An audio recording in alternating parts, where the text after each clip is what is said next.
परम पावन परमाराध्य प्रातः स्मरणीय आचार्य श्री महाश्रमण जी के चरणों में शत शत नमन करते हुए हम आज सुबह का सेशन प्रारंभ कर रहे हैं। त्रिपदी वंदना। वंदे अरहं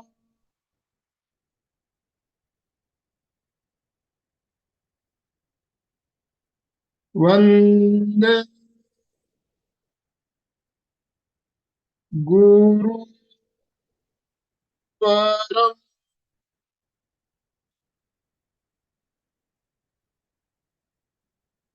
वंदे सत्यम।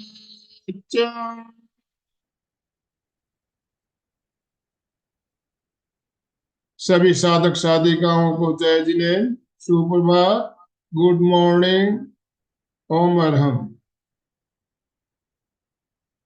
बंधुओं और बहनों, हर मंगलवार हमारे साथ अलका जी सांखला जुड़ती है और हमारा मार्गदर्शन करती है।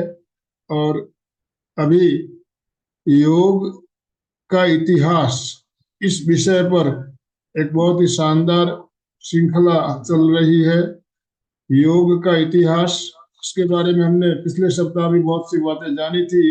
उसी विषय को आगे कंटिन्यू करते हुए आज हम और कुछ नई बातें जानेंगे और कुछ प्रैक्टिकल प्रयोग भी हम करेंगे। तो मैं ज्यादा समय ना लेते हुए अलका जी आपसे निवेदन करना चाहूंगा, आप आज का सेशन शुरू करें। गुड मॉर्निंग, जय जिनेन्द्र। ओम अरहम। दोनों हाथ ऊपर करे, स्माइल के साथ यस अभिवादन करे। गुड मॉर्निंग, जय जिनेन्द्र, शुभ प्रभात, वेलकम, सुस्वागतम सुस्वागतम सुस्वागतम। एमपी के फिटनेस कल्याण केंद्र आपका सहर्ष स्वागत करते हैं। अपना कल्याण करना है, सबसे बड़ी बात है आत्म कल्याण। जिसका आत्म कल्याण हो रहा है वो स्व कल्याण के साथ पर कल्याण भी करने का प्रयत्न करता है। वही कोशिश हम लोग कर रहे हैं। थोड़ा बहुत हमने ज्ञान लिया है, ऐसा लग रहा है कि अपना कल्याण हो रहा है तो क्यों ना अपने साथ अपनों का भी कल्याण करे। इसी भाव के साथ रोज अलग अलग सेशन, अलग अलग विषय देके आपकी जानकारी में, मतलब हम केवल कुछ नए पॉइंट्स डाल रहे हैं, क्योंकि हर व्यक्ति विकास चाहता है और विकास करना व्यक्ति का स्वभाव होता है। तो चलिए हम लोग प्रार्थना करते, स्वीकार करेंगे और फिर कार्यक्रम की शुरुआत करेंगे। तो सभी तैयार? रीढ़ की हड्डी सीधी, संपूर्ण शरीर स्थिर शिथिल तनाव मुक्त करे।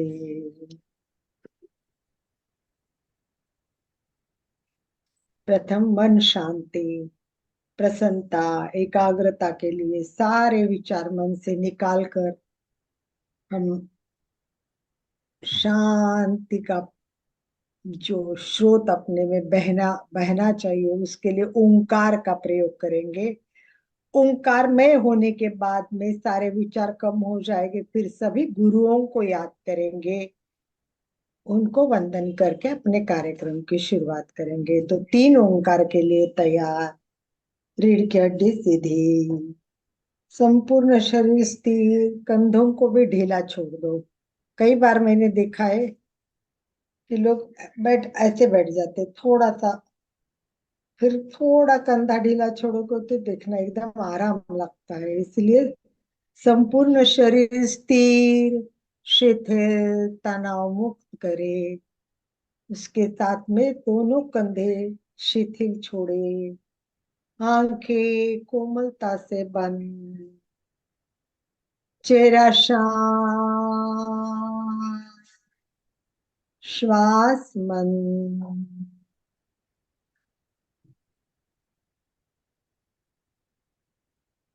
प्रसन्नता के साथ, गहरी एकाग्रता और पूरी जागरूकता, चेहरे पे हल्का सा मुस्कान, हल्की सी मुस्कान के साथ लंबी श्वास भरनी है और ओंकार का उच्चारण करना है। म के लिए अधिक समय देना है।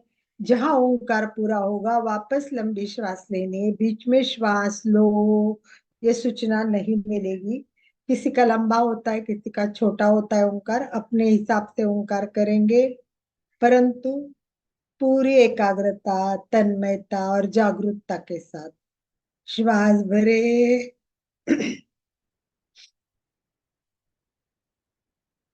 अ,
दोनों हाथ हृदय के पास स्थापित करें, आनंद केंद्र पर।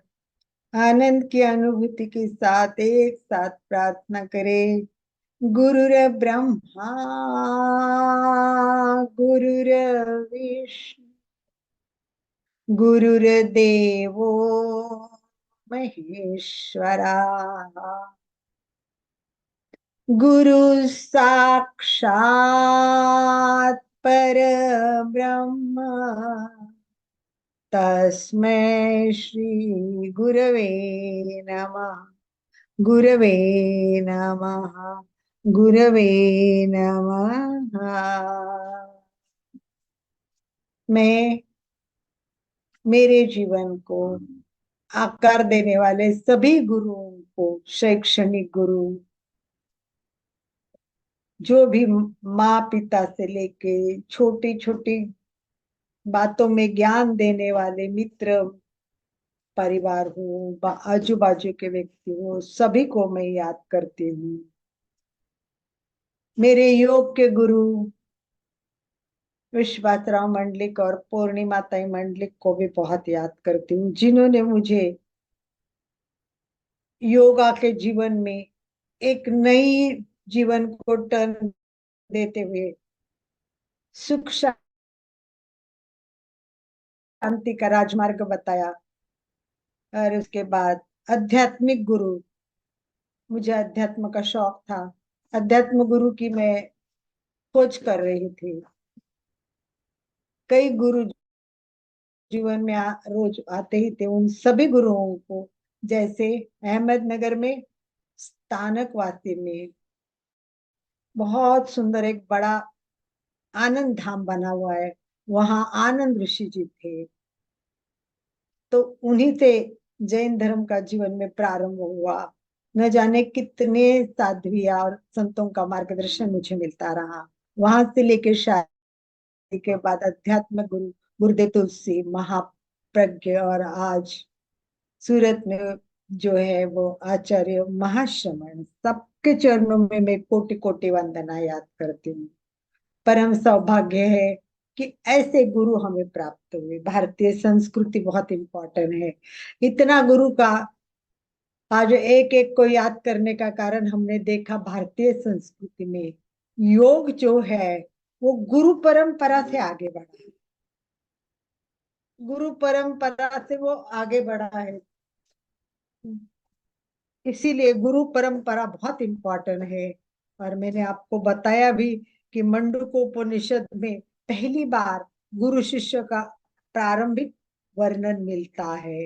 ये सर्वप्रथम वर्णन करते हुए गुरु शिष्य से लेके वो योग हमारा शिव से लेके, ब्रह्मा से लेके, सूर्य देव से लेके, हिरण्यगर्भ से लेके, फिर आगे आगे बढ़ता गया और ब्रह्मा ने वो अथर्व को देते हुए उन्होंने आगे आगे सभी संतों को, अंगिरस को, अंगिरस के बाद अंगिरस ने भारद्वाज को, इसी प्रकार वो योग बढ़ता बढ़ता बढ़ता आगे पहुंच गया। और हमने देखा कि इतिहास के विभिन्न कालों में योगा का विभिन्न प्रकार का वर्णन हमें उपलब्ध होता है। क्यों जाने हम योगा का इतिहास? क्योंकि हमें पता चले कि योग कितना इम्पोर्टेंट है, कितने पुराने जन्म से, कितना मतलब उसका इतिहास देखने जाए तो कहाँ पहुंचे हम। कोई कहते महाभारत में था, कोई कहते रामायण, नहीं, इतने पूर्व, वेद, वेद के पूर्व भी योग था। इस तरह वेद का वर्णन आता है और बहुत सुंदर तरीके से हमने देख लिया है कि इतिहास में झांक कर हम चल रहे हैं धीरे धीरे धीरे। तो ये हमारा स्रोत है। तो हमने देखा कि केवल योग एक आसन के रूप में कभी था ही नहीं, पहले से उसने जीवन के हर अंग को स्पर्श किया है, हर अंग को योग ने स्पर्श किया है। चाहे वो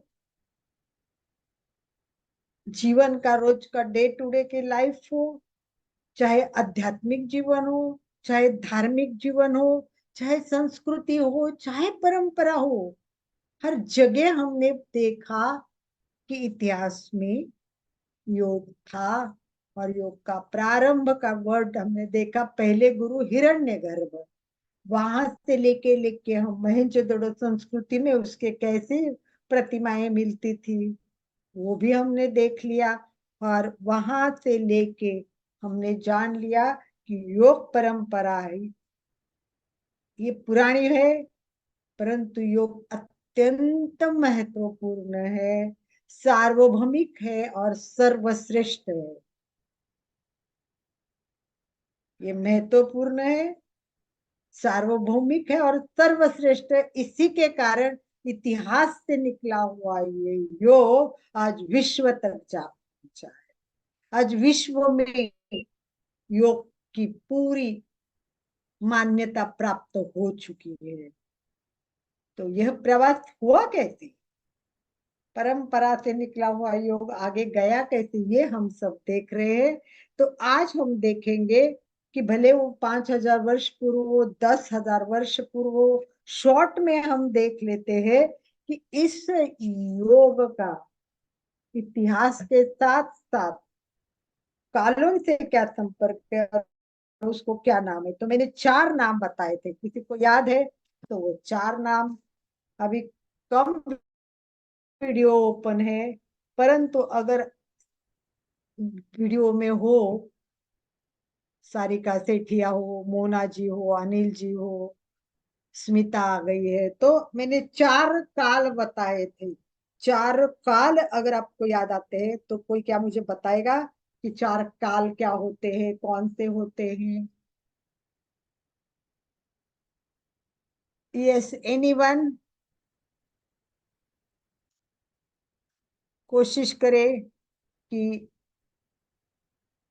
क्योंकि ये बार मैंने 2 बार रिपीट की है, ये बात मैंने 2 बार रिपीट किए है, ध्यान से सुनिए। लास्ट मंगलवार को भी बताइए और उसके पहले, यस, रीना जैन करेक्ट लिखा है। वैदिक काल, एक वैदिक काल हो गया, और कौन से काल है? वैदिक काल तो आपने परफेक्ट बताया रीना जी। और मैंने बोला कि 4 काल है। यस, पूर्व शास्त्रीय, यस, वेरी गुड।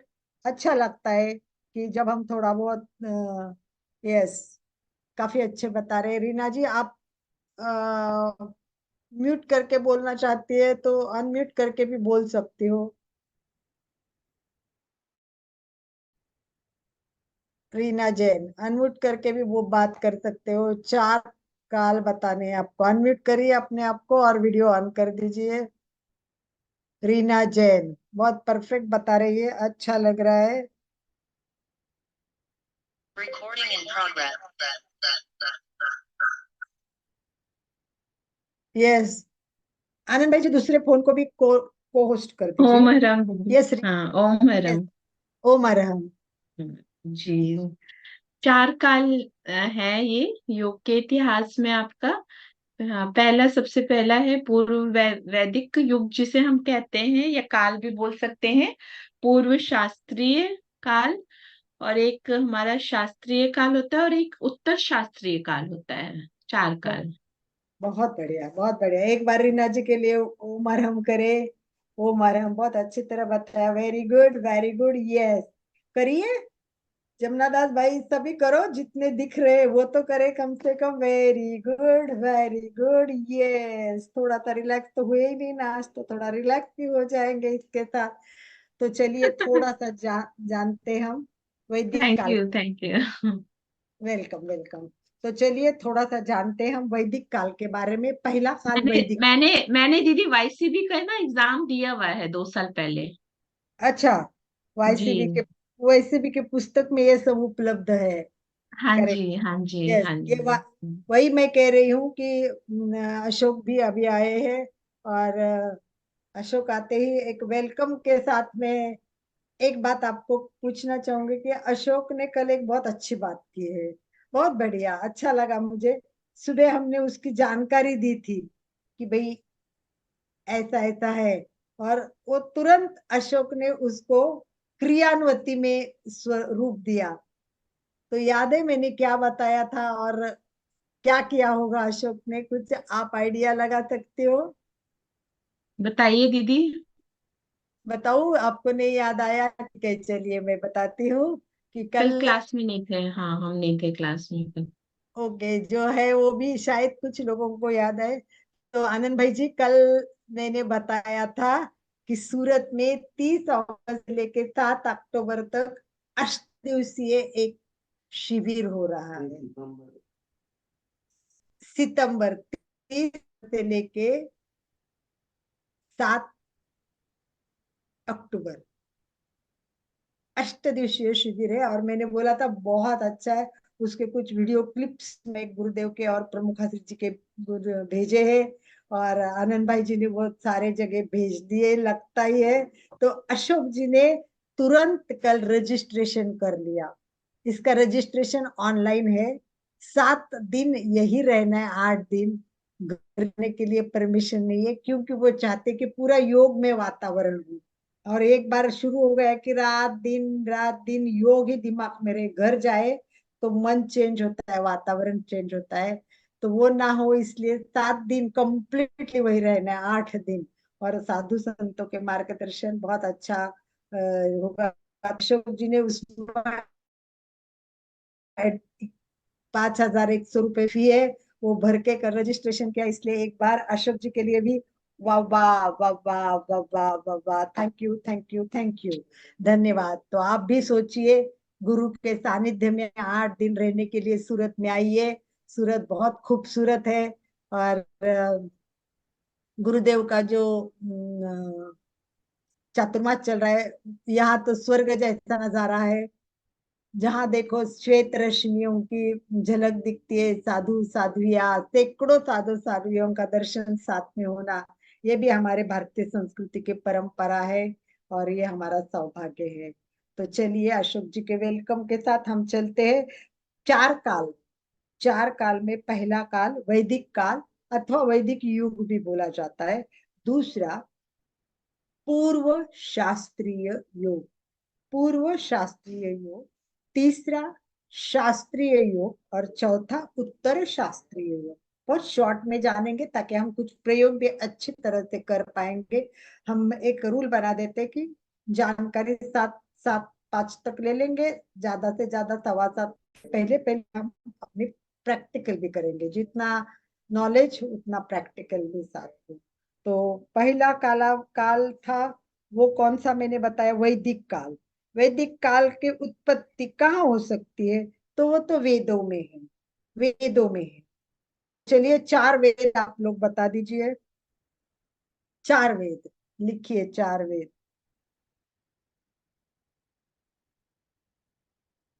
4 योग। सबसे पहले प्रारंभ तो हमने देखा था कि शिव ने किया था। तो शिव की मुद्रा भी आप देखोगे तो कितनी सुंदर पद्मासन, और देखिए हाथ की वीतराग मुद्रा। देखो ये पुराने जमाने के कितना सुंदर दिया हुआ है, कितनी सुंदर लगता है। तो इस प्रकार प्राचीन हमें मूर्तियां मिलती है, हमें दर्शन होता है कि कैसा योग कितना सुंदर पहले करते थे ये सब। तो चलिए, आप लोग बता रहे अथर्ववेद, सामवेद। चलिए, रीना जी ने तो बहुत नॉलेज लिया है, तो अब दूसरे भी लोग थोड़ा बताएंगे तो अच्छा लगेगा। और कोई नहीं बताएगा तब रीना।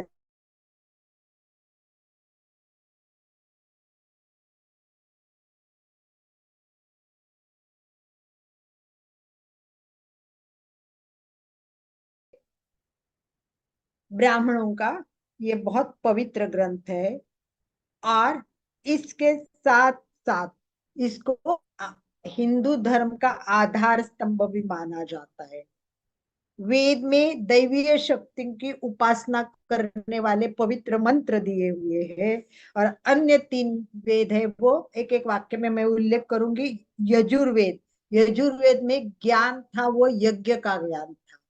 यजुर्वेद में यज्ञ का ज्ञान है। दूसरा है वो सामवेद है, उसमें मंत्रों का ज्ञान दिया हुआ है। तीसरा अथर्ववेद, अर्थात इसमें पूरे जीवन का, पूरे लाइफ की एक आचार संहिता दी है, जीवन कालावधि दिया है बहुत सुंदर तरीके से। तो इन वेदों में भी योगों की शिक्षा दी गई है, इसलिए उसको वैदिक योग कहते थे, वैदिक योग कहते थे। उसमें मंत्र लिखे हुए हैं, मंत्रों से भी हमें पता चलता है कि कितना इम्पोर्टेंट। हाँ, तो एक मंत्र में ओरिजिनल नहीं बताती हूँ, मैं केवल मंत्र का अर्थ बताती हूँ। तो वो यद्र ऋग्वेद संहिता सूक्त 18 में ये मंत्र 7वां दिया हुआ है। इसमें लिखा है, योग बिना, योग बिना कोई यज्ञ कर्म सिद्ध नहीं होता। मतलब यज्ञ उनका प्राधान्य था, परंतु वो यज्ञ योग के बिना संपन्न नहीं हो सकता। मतलब कितना योग का इम्पोर्टेंट है। तो वो कौन सा योग था, वह क्या योग है? तो चित्त वृत्ति का निरोध, चित्त वृत्ति का निरोध, वह कर्तव्य कर्म मात्र में व्याप्त होना चाहिए। ये एक मंत्र ऋग्वेद संहिता में दिया हुआ है। और बहुत सारे मंत्र ऐसे एक्सप्लेन करते हैं कि जिसमें पूरा योग का इम्पोर्टेंट है। हमें डिटेल में नहीं जाना है, परंतु इसी काल में पूरे ऋषि मुनि योगिक जीवन पद्धति जीते थे, अपनी लाइफ थी वो उनकी योगिक भी थी। और ये ऋषि गहन आध्यात्मिक अभ्यास करते थे।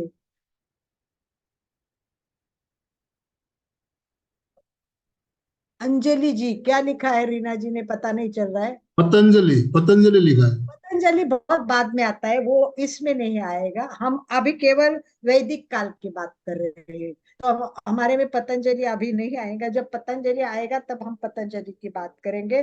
तो ऋषि मुनि गहन अध्यात्म कर अब का नॉलेज लेते थे, फिर ध्यान में बैठ जाते थे, और वो परम ज्ञान प्राप्त करते थे। एक तो वैदिक ज्ञान, ध्यान में बैठना, और इसमें जो ज्ञान प्राप्त होता था वो ध्यान से उस समय ज्यादा से ज्यादा एकांत में रहते थे और ध्यान करते थे। ये होगा वैदिक कालावधि। ये वैदिक कालावधि में ज्यादा से ज्यादा क्या होता था, एकाग्रता का विकास होता था। सांसारिक कठिनाइयां उसमें बाहर कैसे निकलना है इसका योगाभ्यास होता है। और मेन तो यज्ञ कर्म होता था। तो समझ में आ गया वैदिक काल। वैदिक काल के बाद पूर्व शास्त्रीय काल, पूर्व शास्त्रीय काल, पूर्व शास्त्रीय काल, उसमें प्रमुख आता है वो उपनिषद। ये प्रमुख ग्रंथ थे। इन्हें वेदांत कहते थे, वेदांत। वेदांत का अर्थ क्या है? वेद के अंत में, वेद के अंत में जो शुरू हुआ वो वेदांत, वो उपनिषद है। तो इस प्रकार इसके 3 विषय, इनके 3 विषय कौन कौन से? एक तो जीव यानी जीवात्मा, जीव जीवात्मा। दूसरा जगत, मतलब ये दुनिया, जीव और ये दुनिया, ये जगत, और तीसरा ईश्वर, भगवान, सृष्टिकर्ता। ये तीनों का कॉम्बिनेशन कर दिया। व्यक्ति है, व्यक्ति के आजू बाजू में जगत है, और जगत का निर्माता ऊपर बैठा हुआ है भगवान। तो ये सब व्यक्ति आत्म साक्षात्कार के माध्यम से ध्यान करेंगे, आध्यात्मिक वेदांत का अभ्यास करेंगे, और इससे आत्मज्ञान प्राप्त करते हुए परम ज्ञान प्राप्त करेगा खुद का, और ब्रह्म पद प्राप्त करने का प्रयत्न करेंगे। इसी में कर्म योग, ज्ञान योग, ये सब आ जाते हैं। तो इस प्रकार ये पूर्व शास्त्रीय में कौन से आएंगे? एक तो उपनिषद आते हैं, दूसरा महाभारत आएगा, इसमें रामायण आएगा। तो ये सब किस में आ जाता है? ये सब पूर्व शास्त्रीय योग में आ जाता है। ठीक है। इसके बाद में तीसरा कालावधि है, वो है शास्त्रीय योग। शास्त्रीय योग का काल है, वो पूर्व शास्त्रीय काल में योग का विचार है वो इतना स्पष्ट, क्लियर, परिचित नहीं किया हुआ था, इसका स्पष्ट वर्णन नहीं किया हुआ था। कहाँ? शास्त्रीय योग में। तो पूर्व, सॉरी, पूर्व पहला शास्त्र। वैदिक हो गया, दूसरा शास्त्रीय हो गया, और शास्त्र पूर्व शास्त्रीय हो गया, दूसरा है वो पूर्व शास्त्रीय, और तीसरा है वो शास्त्रीय योग है। तो पूर्व शास्त्रीय योग में पूरी क्लियरिटी नहीं थी, योग की व्याख्या नहीं थी। तो शास्त्रीय योग में इसका संपूर्ण सुंदर वर्णन किसने किया? महर्षि पतंजलि। तो अब ये तीसरे पर आ गया। तीसरे पे क्या आ गया? पतंजलि आ गए। जैसे हमने देखा शिव से शुरुआत हो गई, और अब कहाँ आ गए? पतंजलि। ये देखिए पतंजलि ने क्या किया? योग सूत्र प्रस्तुत किए, योग सूत्र प्रस्तुत किए, और परम इसके पश्चात महर्षि पतंजलि ने सुव्यवस्थित योगा का रूप पहली बार दिया। स्कैटर्ड योग था, यहाँ फैला हुआ था। ब्रह्मा ने कहा है, सूर्य देव ने कहा है, हिरण्यगर्भ ने कहा है, इस ऋषि ने कहा है, उस ऋषि ने कहा है, ये सब इधर उधर, ये सबको एक साथ बांध लिया, एक साथ उसका अभ्यास कर लिया। वो पहले पतंजलि ऋषि ने, उन्होंने योग शास्त्र की जन्मदाता की उपाधि दी जाती है इनको, योग शास्त्र की जन्मदाता की उपाधि देते हैं। इन्होंने योग सूत्र स्थापित किए, जो योग दर्शन का आधार स्तंभ है। एक पतंजलि के ग्रंथ पर हजारों लोगों ने स्टडी किया है, उसके सूत्र लिखे, कितने लोगों ने उस पर पीएचडी किए। तो आज ऐसे हमारे को हम पतंजलि को सभी वंदन करें और आगे। तो ये हमारे पतंजलि ऋषि, इन्होंने हमें ज्ञान दिया, आगे बढ़ाया, और इस तरह हमारा शास्त्रीय युग है वो इस तरह आगे बढ़ता गया। और इसमें इन्होंने क्लियर बताया, योग अष्टांग योग के रूप में पूरा दर्शन करा दिया, अष्टांग योग। और ये पतंजलि की योग सूत्र स्पष्ट है, वो क्या है हम एक एक जानेंगे। बाद में हम पतंजलि योग शुरू करेंगे, फिर पतंजलि का सारा स्वरूप जानेंगे, फिर हम हठ योग जानेंगे, हठ योग कैसे आया, हठ योग का क्या स्वरूप है, ये भी हम जानना शुरू कर देंगे। तो एक एक के बाद एक एक आता है, इसलिए हम वैसे वैसे चलेंगे। पहला कालावधि हो गया वैदिक कालावधि, दूसरा पूर्व शास्त्रीय कालावधि, तीसरा शास्त्रीय योग, और चौथा आएगा उत्तर शास्त्रीय योग। उत्तर शास्त्रीय योग ये कहा? शास्त्रीय युग से लेके, मतलब पतंजल के युग से लेके शुरू हो जाएगा, तो आज के आधुनिक युग तक। तो हम कहाँ प्रवेश कर रहे? इतिहास से शुरुआत की, और हम अब जा रहे हैं आधुनिक युग तक जा रहे हैं। शॉर्ट में हमने सब कुछ देख लिया। तो ये शास्त्रीय युग से लेकर में, मतलब कौन से काल में? उत्तर शास्त्रीय योग के काल में अनेक ग्रंथ योग पर लिखे गए, अनेक लेख लिखते जा रहे थे, अनेक साहित्य इस कालावधि में उत्पन्न हुआ है। पतंजलि के बाद में हुए बहुत सारे योग गुरु हुए, और ये पतंजलि के साथ साथ हमें बहुत सारा नया नॉलेज देते थे, जिसके द्वारा आत्मा का ज्ञान प्राप्त हो रहा था, आत्मा का ज्ञान प्राप्त हो रहा था। अपने आप को किस तरह शक्तिशाली बनाना है, हमारे सारे समस्याओं का समाधान देना। ये लेते लेते इस युग में तंत्र योग का जन्म हुआ। इस योग में तंत्र योग का अस्तित्व है, तंत्र योग का अस्तित्व है। और तंत्र योग के साथ साथ शरीर केंद्रित अभ्यासक्रम इसमें शुरू हो गया। हठ योग, हठ योग पतंजलि के बाद में आया वो हठ योग है। और आज का आधुनिक युग, तो चलिए हम आधुनिक युग तक पहुंच गए हैं। तो आप बताएंगे मुझे, मैंने लास्ट टाइम क्वेश्चन दिया था कि 19वीं शती का उत्तरार्ध, 20वीं शती का प्रारंभ, इसमें ऐसे कौन से गुरु हो गए, पहले गुरु, जिन्होंने ये ज्ञान पाश्चात्य देश तक पहुंचाया? पहले गुरु। अभी रीना जी नहीं लिखेगी पहले, बाद में रीना जवाब देगी। कोई और जानता है? मैंने बताया भी हुआ है, देखते किसको याद है। मैंने बताया इसलिए, चलो ज्ञान तो रीना जी ने लेवल 1 किया है आयुष मंत्रालय की, ये बहुत सुंदर है। हम सब भी कोशिश करें कि हम आयुष मंत्रालय का योग करें। जो दिया है बहुत अच्छा है लेवल 1 का।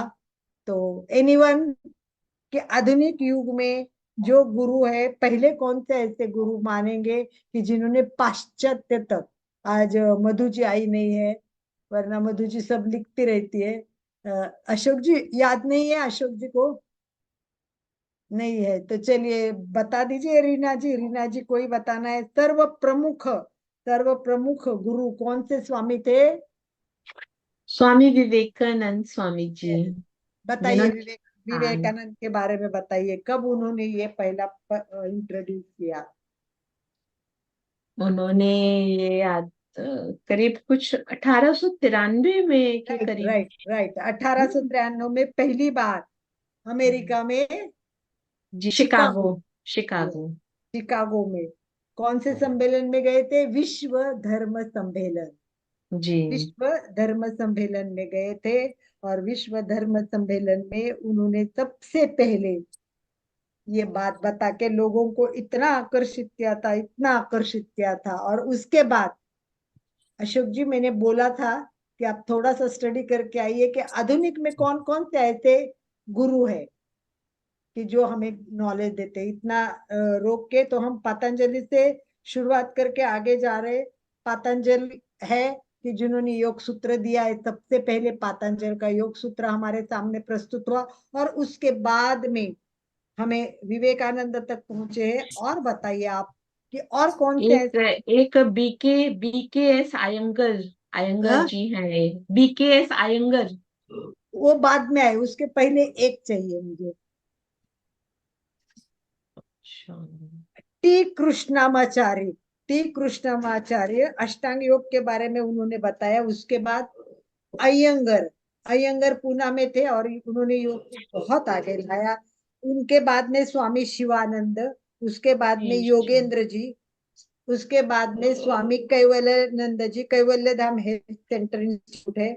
स्वामी एक सत्यानंद, सत्यानंद बिहार, जी। सत्यानंद जी बिहार। और उसके बाद स्वामी राम, स्वामी महर्षि योगी, रविशंकर जी, रामदेव स्वामी, डॉक्टर नागेंद्र जी। इस एक प्रकार महेश, एक महेश जी भी है, महर्षि महेश। महेश जी का नाम बताया ना मैंने, ये महर्षि योगी महेश। तो इस प्रकार हम आधुनिक काल तक आए। नेक्स्ट क्लास रहेगी वो आधुनिक जो योगी है उनके बारे में हम चर्चा करेंगे। कभी कभी ऐसा भी कर सकते हैं कि केवल विवेकानंद की पहली चर्चा करेंगे कि उन्होंने क्या क्या बताया। तो एक एक के बारे में थोड़ी जानकारी लेते जाएंगे। तो इसी के साथ हम ये इतिहास पर यहाँ फुल स्टॉप देंगे और प्रैक्टिकल करेंगे। प्रैक्टिकल करना बहुत जरूरी है, वो थोड़ा कम होता है। तो इस बार से अपन एक नियम बना देते कि 7 बजे तक हम क्या करेंगे, इतिहास की थोड़ी जानकारी, थोड़ा थोड़ा एक एक पॉइंट लेते जाएंगे और फिर पूरा योग। तो आज हम करेंगे ज्यादा कुछ नहीं, दीर्घ श्वास प्रेक्षा भी करेंगे और समताल श्वास, उसी में समताल श्वास हो जाएगा। तो सभी ध्यान के लिए तैयार हो जाए। सभी तैयार, ध्यान के लिए तैयार। बैठक स्थिति में या जिस स्थिति में आप कंफर्टेबल हो वैसे पोजीशन करें। जिस पोजीशन में आप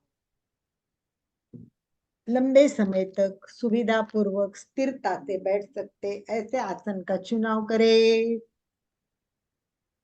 कंफर्टेबल, एकदम कंफर्टेबल होना चाहिए। अगर आप नीचे नहीं बैठ सकते तो कुर्सी पे बैठ के कर सकते हैं। हाथ की मुद्रा ज्ञान मुद्रा अथवा वीतराग मुद्रा, जिसमें भी आप कंफर्टेबल हो वो मुद्रा करे। रीढ़ की हड्डी गर्दन सीधी, चेहरा शांत, आंखें कोमलता से बंद।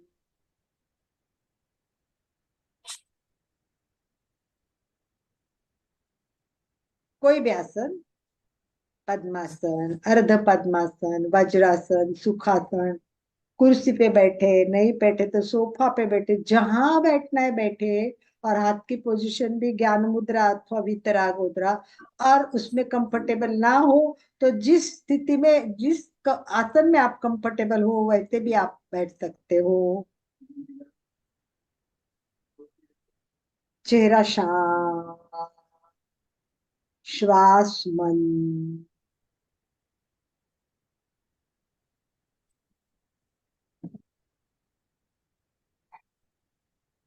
3 बार महाप्राण ध्वनि, भ्रामरी का उच्चारण। जैसे भ्रमर के बाजू में फूल के बाजू में भ्रमर घूमता है, तब एक गुंजन की आवाज होती है, तो उस गुंजन की आवाज का प्रयास करेंगे। लंबी श्वास लोगे उतना गुंजन बहुत अच्छा रहेगा। और इसके वाइब्रेशन पूरे मस्तिष्क पर अनुभव करने हैं। ओठ बंद रहेंगे। हम्म,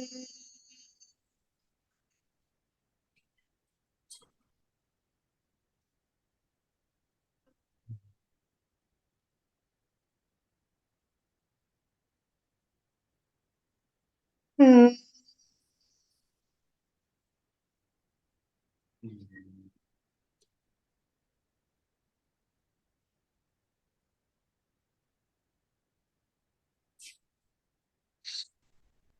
हम्म।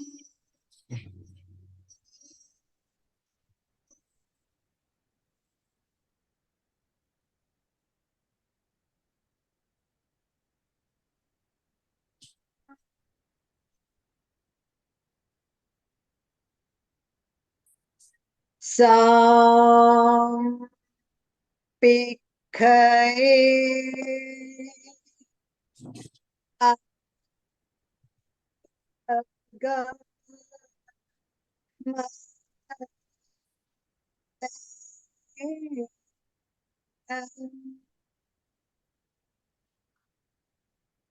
सभी मन ही मन दोहराए। आत्मा के द्वारा आत्मा को देखी, स्वयं स्वयं को देखे। और आगे संकल्प करे, मैं चित्त शुद्धि के लिए प्रेक्षा ध्यान का प्रयोग कर रही।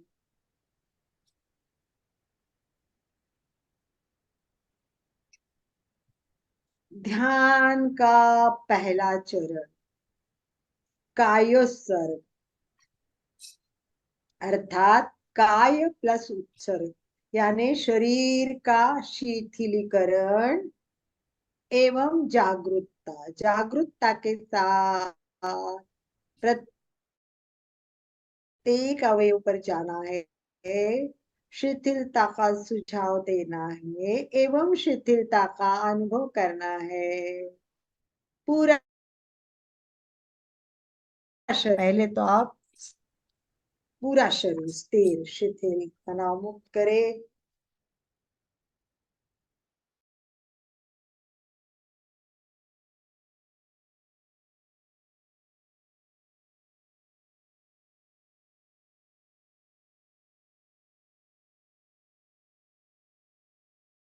हो जाए शिथिल, हो जाए शिथिल, हो जाए।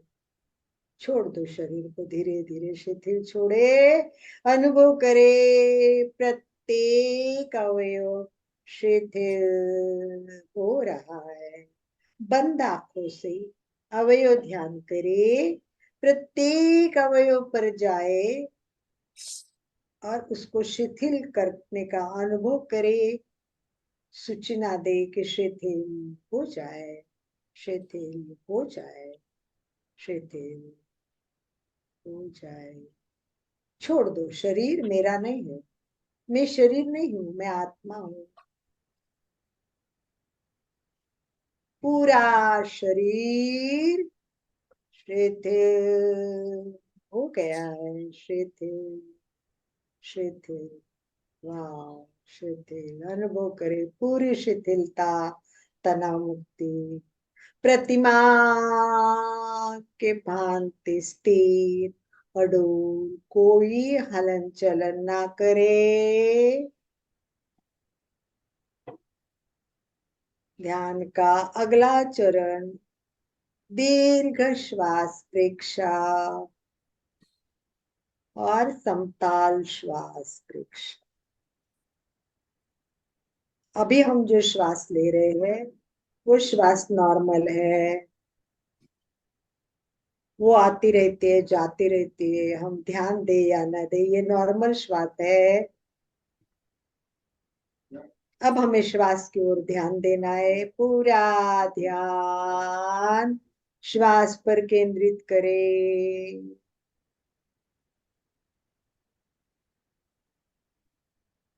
नाक के द्वार पर द्वारपाल बन के खड़े हो जाए। एक भी श्वास आपको पूछे बिना अंदर न जाए, एक भी श्वास आपको पूछे बिना बाहर न आए। श्वास के साथ साथ मन चित्त जोड़े और प्रवास करे, श्वास के साथ अनुभव करे। श्वास अंदर जा रहे, जा रहे, देखते जाइए। जहाँ संधि स्थल है वहां से श्वास नलिका से श्वास फेफड़ों में जा रही है, अनुभव करे, फेफड़ों भर रहे हैं और श्वास, कार्बन डाइऑक्साइड बाहर आ रहा है श्वास के द्वारा। बाहर बाहर श्वास बाहर बाहर। कभी प्रयोग करे, यही छोटा सा प्रयोग भी करे।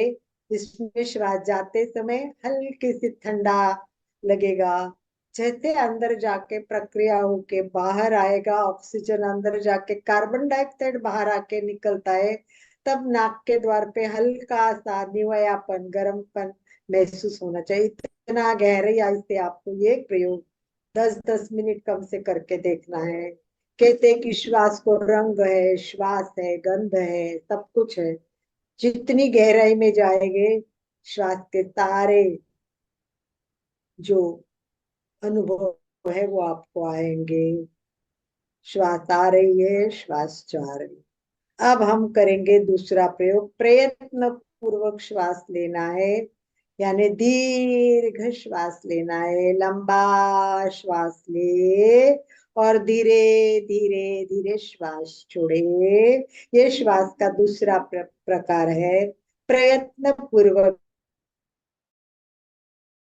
श्वास, लंबा श्वास लेना है और धीरे धीरे छोड़ना है, अर्थात प्रत्येक श्वास लयबद्ध हो, समताल हो। यानी पहली बार श्वास लेने में जितना समय लगे, छोड़ने में जितना समय लगे, प्रत्येक श्वास को लेने और छोड़ने में उतना ही समय लगे, इस पर ध्यान दे। पूरा ध्यान श्वास पर। अब अनुभव करे, श्वास के कंपन नाभि तक पहुंच रहे हैं। अनुभव करें, आप अनुभव करें। चित्त को नाभि पे कंसंट्रेट करें और अनुभव करें, जैसे जैसे श्वास ले रहे हैं नाभि पर कंपन हो रहे हैं और पेट की मांसपेशियां फूल रही है। जैसे श्वास छोड़ेंगे पेट की मांसपेशियां सिकुड़ती है। तो पेट की मांसपेशियां फूलना और सिकुड़ने के साथ श्वास का प्रयोग करें।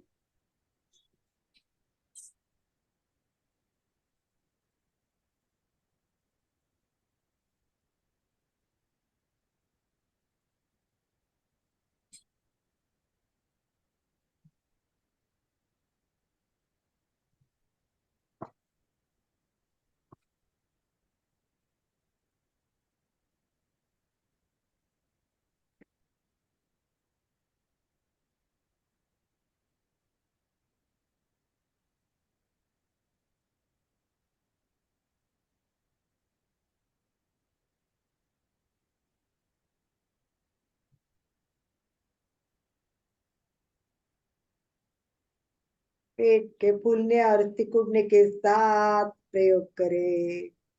पूरा ध्यान नाभि पर। कोशिश करें कोई विचार मन में ना आए, वो आते ही रहते हैं, उसकी ओर ध्यान न दे, केवल दृष्टा भाव से देखे।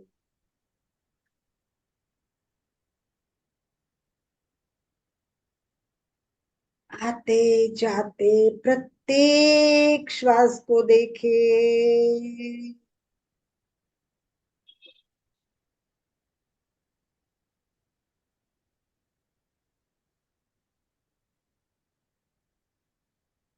गहरी एकाग्रता, तन्मयता, पूरी जागरूकता के साथ दीर्घ श्वास का अभ्यास करें।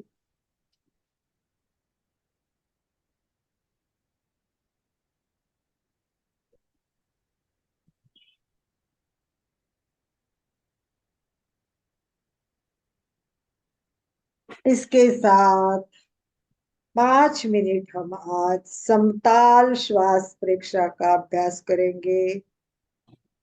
अभी हमने दीर्घ श्वास परीक्षा की, इसके साथ साथ अब हमें समताल श्वास परीक्षा करना है।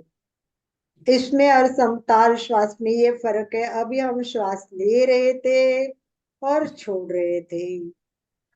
दोनों समय हम पेट की मांसपेशियां फूलने और सिकुड़ने का अनुभव कर रहे थे। अब हमें अब हमें श्वास लेना है, पहली स्टेप। श्वास रोकना है, दूसरी स्टेप। श्वास छोड़ना है, तीसरी स्टेप। और फिर श्वास रोकना है, चौथी स्टेप। 4 स्टेप में अभ्यास करेंगे समताल श्वास प्रेक्षा। मैं एडवांस का प्रयोग करूंगी, यानी ये प्रत्येक श्वास 9 अंक में लगभग ले जाएगी। 9 अंक में रोकेंगे, 9 अंक में श्वास छोड़ेंगे। परंतु ध्यान रखना है, जबरदस्ती ना करे। जहां लग रहा है कि हो गया मेरा, श्वास भर गया, वहां रोके। जहां ऐसा लग रहा है कि अब रोका नहीं जाता, वहां छोड़े। और पूरा छोड़ना के बाद वापस रोके। बाह्य कुंभक करना थोड़ा कठिन जाता है, प्रैक्टिस करने से हो जाएगा। तो 5 मिनट के समताल श्वास के लिए तैयार। श्वास भरे,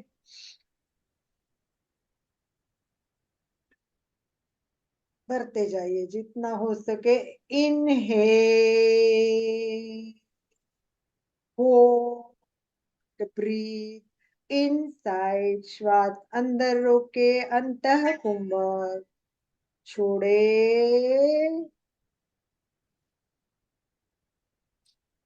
रेचो, बाहर रोके। इनहेल,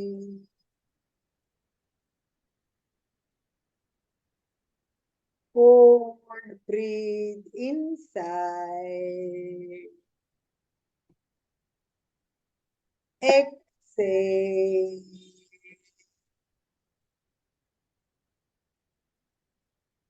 Hold, breathe outside. श्वास भरे, इसे पूरक कहते हैं। इनहेल, रोके, अंतः कुंभक। होल्ड, ब्रीथ इनसाइड, छोड़े। एक्सेल, रेचक, बाहर रोके। बाह्य कुंभक, होल्ड, ब्रीथ आउटसाइड। इनहेल, श्वास भरे, रोके,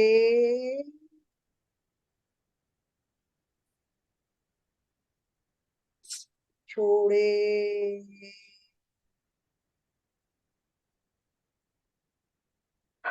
बाहर रोके, होल्ड आउटसाइड। भरे, इनहेल, रोके,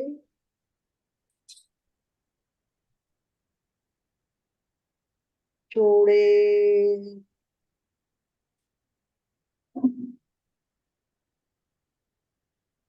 रोके,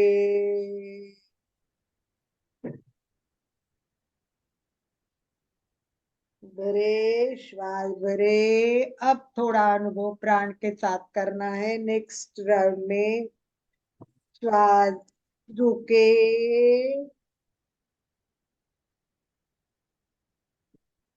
छोड़े, एक से,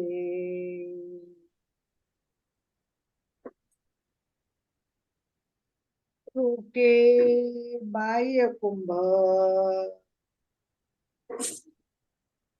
श्वास भरे तब कल्पना करे प्राण ऊर्जा शरीर के भीतर प्रवेश कर रही है। श्वास रोके तब कल्पना करे पूरी प्राण ऊर्जा शरीर के कण कण में पहुंच रही है। श्वास छोड़े तब कल्पना करे बीमारी, चिंता, सब कुछ बाहर बाहर। वाह, एक हल्की सी मुस्कान, हल्केपन का अनुभव करते हुए रोके, श्वास भरे, आनंद के परमाणु, शक्ति के परमाणु, चेतना के परमाणु अंदर अंदर पूरे शरीर में आनंद, चेतना, शक्ति फिर पहुंच रहे हैं। गंदगी, टॉक्सिन, चिंता, सब कुछ बाहर गया। भाव हल्का, आनंद की अनुभूति, चैतन्य का अनुभव करे। श्वास भरे, प्रसन्नता, शांति शरीर के भीतर। रोके, पूरे शरीर में शांति फैल रही है। अशांति, नकारात्मक भाव, गंदगी बाहर छोड़ दो। वाव, छूट गया। हल्का हल्का आनंद की अनुभूति के साथ हल्का हल्का हल्का श्वास भरे, पूरी शक्ति ऊर्जा शरीर में फैल रही है, उसका अनुभव। गंदगी बाहर जाते हुए अनुभव करे। सब कुछ गंदे का निकल रहा है, नकारात्मक भाव भी बाहर। वाह, प्रसन्नता, आनंद, आनंद में, आनंद में, शांति, आनंद का अनुभव करे, प्रसन्नता का अनुभव करे। एक दो सिंपल लंबे श्वास के साथ समताल श्वास का प्रयोग संपन्न। चित्त को ज्योति केंद्र पर ले जाए, ललाट के मध्य भाग में श्वेत रंग का ध्यान करे। कल्पना करे पूर्णिमा का चांद उदित रहा है, उदित हो श्वेत रश्मियां ललाट पर गिर रही है। पूरा ललाट श्वेत परमाणु से भर रहा है। श्वेत रंग का ध्यान करे, अनुभव करे पूरा ललाट श्वेत रंग के परमाणु से भर गया है। धीरे धीरे ये परमाणु भीतर प्रवेश कर रहे हैं। श्वेत रंग के परमाणु शरीर के भीतर भीतर पूरे शरीर में फैल रहे हैं। बाहर पूरा श्वेत रंग का अनुभव करे। आभा मंडल पवित्र, मन शांत, पूरा शरीर पवित्र, शांत, शुद्ध, कषायों से मुक्त करने के लिए प्रार्थना करे। मेरे सारे कषाय चले जाए, राग द्वेष कम हो जाए, शांति और आनंद का अनुभव करे। श्वेत रंग पवित्रता, शांति का प्रतीक है।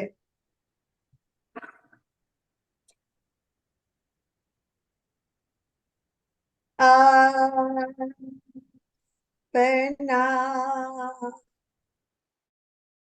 सच में से जान में तेंदुए सुका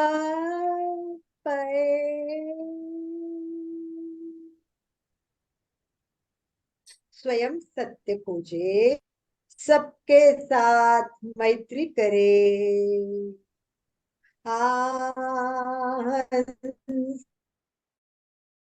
सुवे चरणम पामुखम।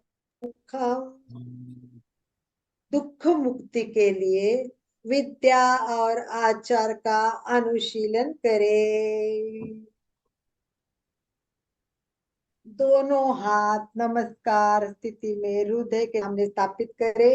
एक साथ उच्चारण करें शरण सूत्र का। अरहंते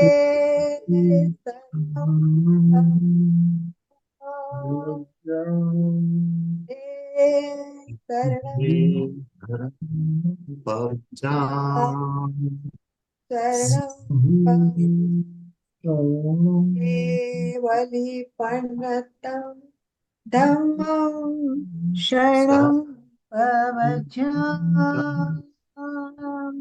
जो वंदनासन में आ सकते हैं वो वंदनासन में आए। वंदनासन में आने की कोशिश करें